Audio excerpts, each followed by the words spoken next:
Secretary of the greatest trade union in the world, guaranteed. Let's give a big Berwick welcome. Let's hear it from Mick Lynch. Thank you.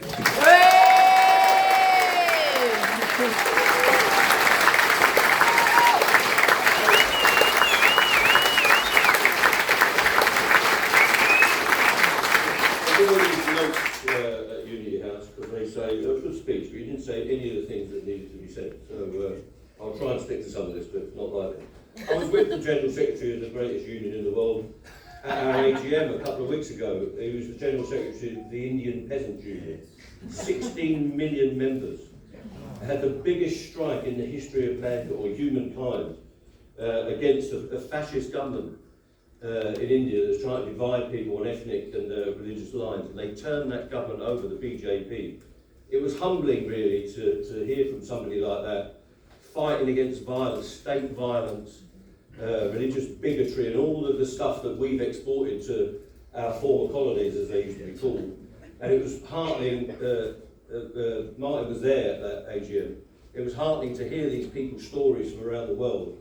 And what it means to me is that our values, the stuff that we have in our movement, socialist values as far as I'm concerned, but values of solidarity, are still the values that resonate around the world with all sorts of people from all sorts of backgrounds.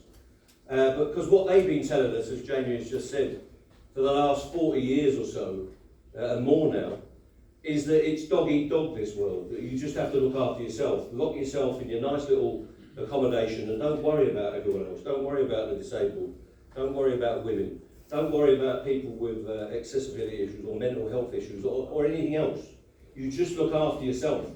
And that has been the consensus for too many people, including some people who claim to be on the left in this country or wear red rosettes for too long.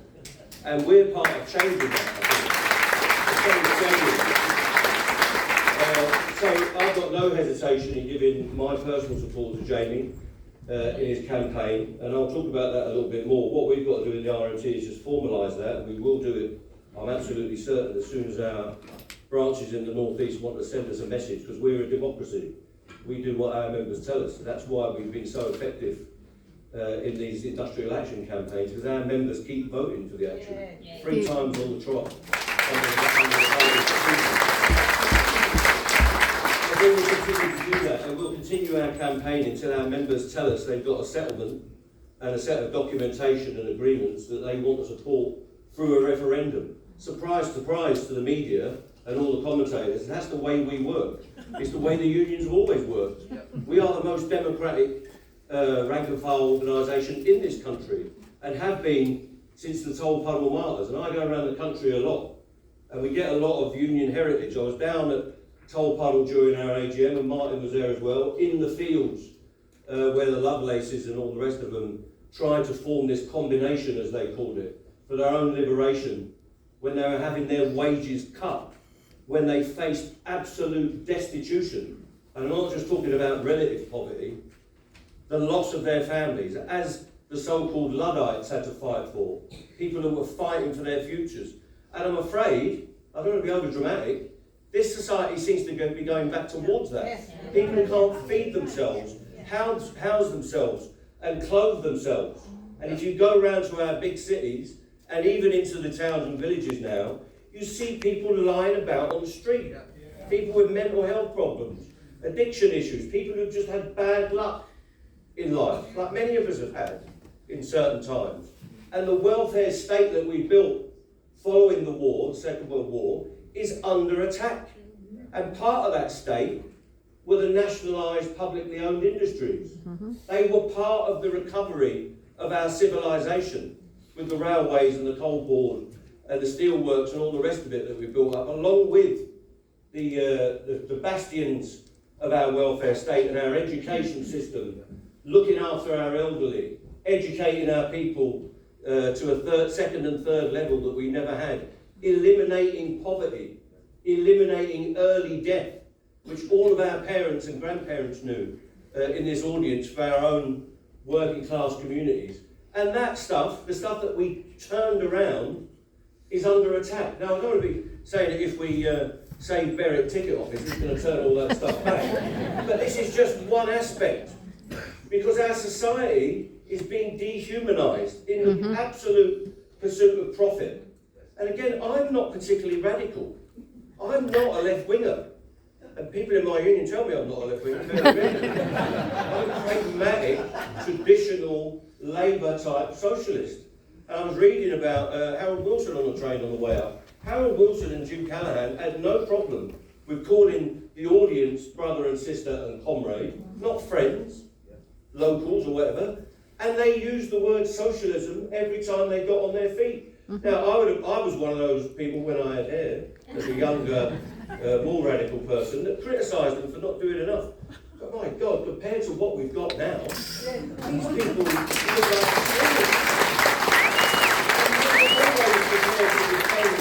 those institutions that you're all aware of, those things that our forebears in our movement built up, and nobody challenged for so long, until Thatcher came along. And nobody in our movement now, on the front bench, seems to be able to defend them. That's what I find so embarrassing.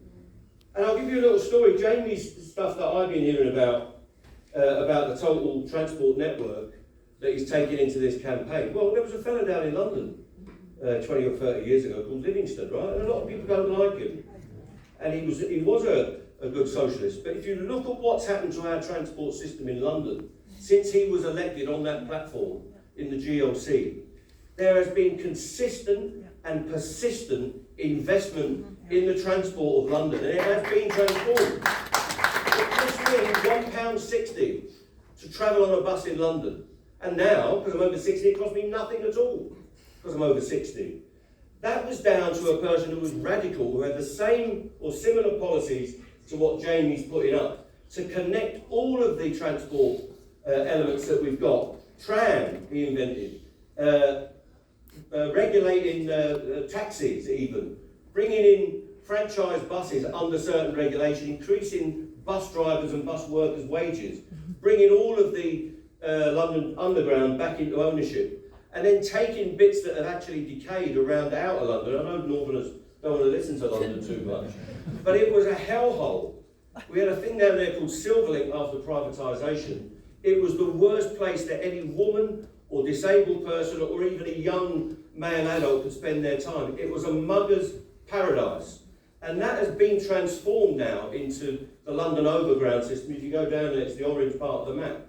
But that is down to persistent investment on behalf of working class people. And what does it do? And middle class people, by the way, they get the benefit as well. What does it do? It liberates communities. And this is a great thing about transport. It is one of the most, public transport, one of the most liberating things you can do for your society through permanent, sustained investment. And what we're seeing at the minute is the opposite. And I think Jamie's particular proposals about wealth generation, about the side effects of creating investment pools and areas, will liberate your region. Why can't the mainstream political party that we're meant to support a candidate on that basis? Why aren't there dozens of these candidates bringing forward parish democracy, town democracy, city democracy, regional democracy, what we're looking for? All of that should be in the portmanteau and portfolio of a progressive labour and trade union movement. And I'd ask you to support the candidate that's doing that, rather than the person that's hiding behind a machine, who's got nothing to say, whose voice has never been heard, and has got no record of achievement in local, regional or national politics. That's what you're faced with.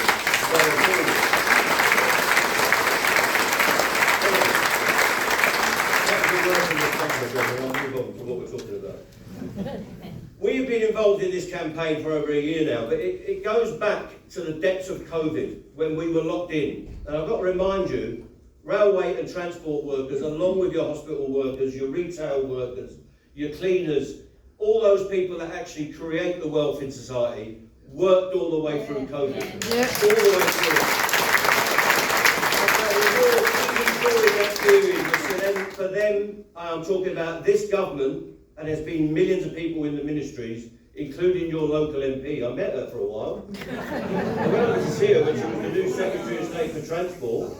By the time I got back to my office, I think she'd gone. I remember her name. name on the way up. I was thinking, what was that woman's name? Anne-Marie Trevelyan, isn't it? Yep. She's in a song, I think, that's singing Irish circles. Some Trevelyan. Anyway, that's another story. These people couldn't care less about you or your future. No. They're in it for the money. Yep. I've negotiated with local Steve Montgomery. Shame to say, he was one of our members back in the day, but he's gone up the ladder. He's the chairman, chief executive, First Group, First Rail. The other people are from Go Ahead, which come from the northeast, I think, made fortunes out of bus privatisation. Mm-hmm. These people are rolling in cash. During the pandemic, they said to the government, we don't want to run the railway anymore, there's no money in it, nobody's travelling. You've told them all to stay at home. They said, don't worry about that. Like Anara and Bevan said, we stuffed their mouths with gold. They said, keep the keys, keep the contract, we'll guarantee all of your money. Everything that you would have earned, we'll give it to you. And we'll take it out of the pockets of all the taxpayers and all the fare payers. After that, they said, we don't want to go back into a risk situation and take on franchises. So they've been guaranteed again, passenger service contracts. They have achieved a return on their capital of 125% since 2015. They take no risk whatsoever. They are guaranteed to make money. They made money yesterday during the strikes. They made money on Saturday during the strikes. They made money all the way through the pandemic. £500 million a year is made in profit. Don't let anyone tell you there's no money in the railway. These people are making millions of pounds a year personally to face down this strike. Their companies are weighing out billions of pounds in dividends, and it's coming straight out of the taxpayer. This is the most corrupt dispute in the history of industrial relations. We know all those mill owners and coal owners up here were horrible, but at least they had to go out and found the business based on some kind of investment. These people have just got a one-way ticket to profit. And they're under orders now. Shut down the ticket offices, de-staff the stations, and the next wave, and we know it's coming in September, get rid of catering as far as you can do it. Then they're going to move into fleet engineering, the grade I was in. The people that maintain high-speed rolling stock, some of the most complicated gear that we've ever had on the railway. They've done it on Network Rail. Increase the examination cycles. That's when the guys go out and inspect the points, inspect the state of the track, inspect the signals. They're rolling them out to double the previous frequencies. Why do they do that? You need half the staff, half the cost. Some infrastructure on the railway will never be inspected again. It's called risk-based maintenance. We used to have planned preventative maintenance. You stop accidents and failures. Jamie, you'll know about this, engineering. You stop failures from happening. They're going to let failures happen because it's cheaper. They're going to let rolling stock deteriorate. Right, Azumas are nice and new. I worked on Eurostar trains. They take a heavy pounding at those speeds. You must have the most rigorous maintenance regimes you can have. You'll remember the Hatfield accident on this route back in the 90s. Ladbroke Grove, I was there, it was outside my depot. Lack of maintenance was at the heart of it. All of the accidents on our railways have been down to lack of maintenance. That's the next stage after booking offices. And what do booking offices do for you? There's a thing called Schedule 17. That's what you're actually being consulted on at the moment. It's another regulation. When Schedule 17 is abolished, which is what they're seeking to do, in 1,000 ticket offices, there will be no regulations whatsoever for the staffing of any station. That's Berwick, Glasgow, Edinburgh, Newcastle, Peterborough, London, King's Cross. There will be no rule or law about who needs to be on that station giving any assistance. None whatsoever. Just as there is no law about how many people you can pack onto any train in service. We're going into an unregulated environment, and that's what's wrong with this country. The super rich, the oligarchs, they don't just live in Russia, they're here. They're running our utilities. They're running our oil and gas. We used to, you tell youngsters this, when I mean youngsters, people under 45, we used to own the oil and gas produced in this country. During that crisis, we could have dictated the price. What did they make you do? Take a loan, and you'll be paying back that loan to the day you die through your gas and electricity bills. This is the most corrupt society in Western Europe, in my opinion. Yes. Yeah. It used to be a whip.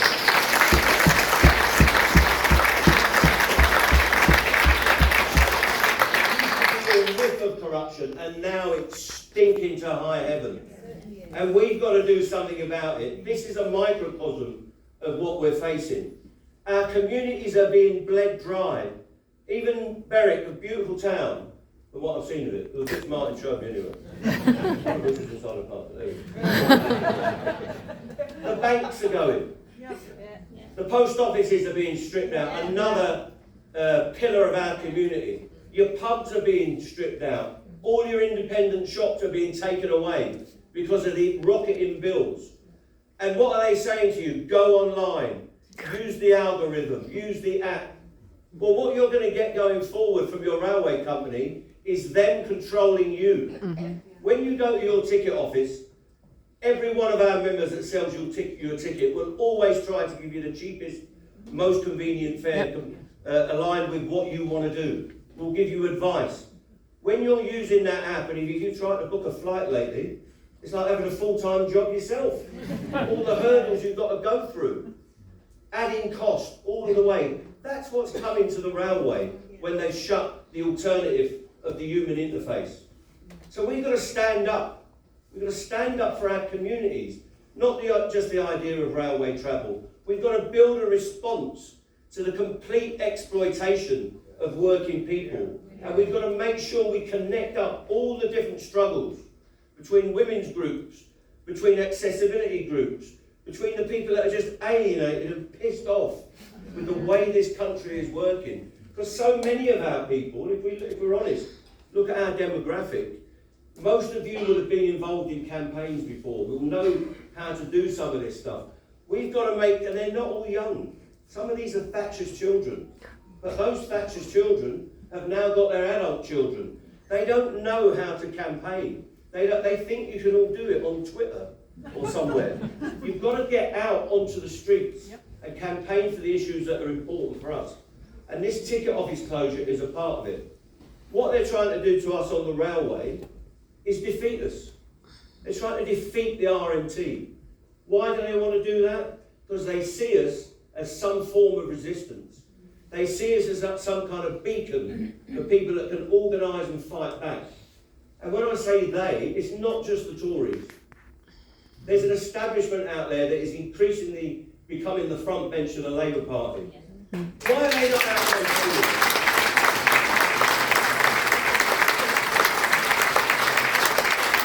Why are they not out campaigning now? Why are they not saying on the telly, when they come to a meeting with us, they say we're going to repeal all the anti-trade laws, most of the anti-trade union laws.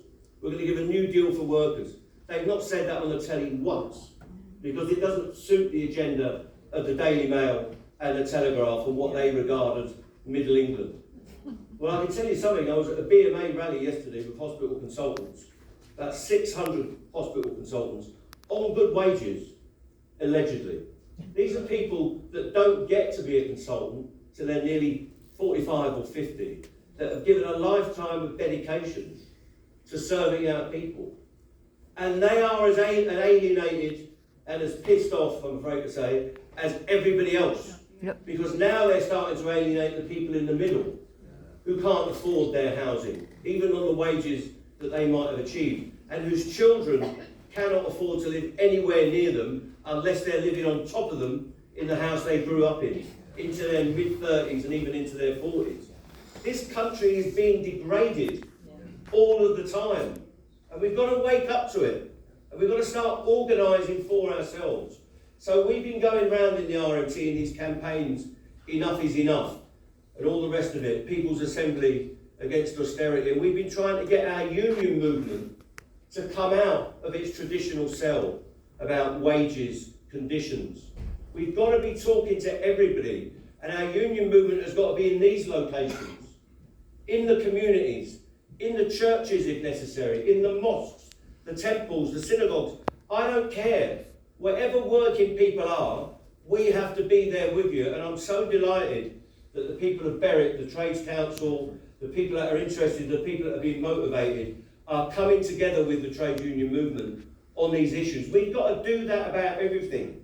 About the water companies, about housing, which I think is a massive crisis in our country. And it's not just in the inner cities, it's in every community now. About having a care service going forward for our elders. And about, of course, saving our National Health Service.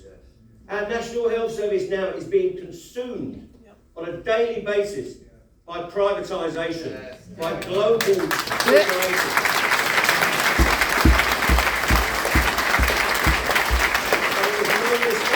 That Blair was on the telly on Sunday morning, just before me, funnily enough, saying that the Labour Party must reach out to the private sector and not worry about who delivers our NH services. But I'm telling them that's just not good enough for somebody who wants working class votes. And it's not good enough to isolate yourself from campaigns. We have to campaign on all of the issues. That's what our forebears did. Going back to the Chartists, going back to the people that got us the full enfranchisement of men and women and younger people in our country, that stopped the corruption of the rotten boroughs and the lords and ladies running our country, that gave us our welfare state. It's time for us all to wake up and smell the coffee and say we want our share. We want this to be an equal society. We want it to be a fair society, and we need a democratic society where the professional politicians in our country have to listen to the voice of working people in every community. So I want you to support us, and the bit that I had to read out, but I didn't do any of these notes at all. These postcards that you've got to get them back, and you've got to take them away with you. Ending on a postcard message isn't the best way to end the speech. You've got to take this stuff out. You've got to get into your pub, into your clubs, your church, wherever you go, and get your friends to get on the QR code. Get your friends to fill it in. Save Berwick Station. And of course, it's not just about Berwick. Of course, that's your concern. There's no point in having accessibility at Berwick and starting your journey well, and then when you go and get to see your auntie or your friend down in the south or wherever you're going, there's nobody to help you there either. We need a complete network of accessibility. We need a human railway, but we need that for all of our services. We need to get this country back in touch with itself. We need to link up all of the struggles that we've got, link up our people, and make our class a voice that is heard. We said it last year, the working class is back now, class politics is back. And we've got to make people understand. We are not going to see the continual erosion of the things that we believe in, the continuous erosion of our values, including by professional politicians in red rosettes. We are going to stand up in campaigns like this. We're going to win these campaigns on the local issue, we're going to win them on the regional issue, and then we're going to win them on the national issue. We're going to kick these Tories out, and then we're going to kick anyone that is in power on our behalf to make them deliver for a working class agenda in favour of our people. And in doing so, we're going to turn this country around, and we're going to make it a place we can be proud to live in. Solidarity to you all. Keep fighting.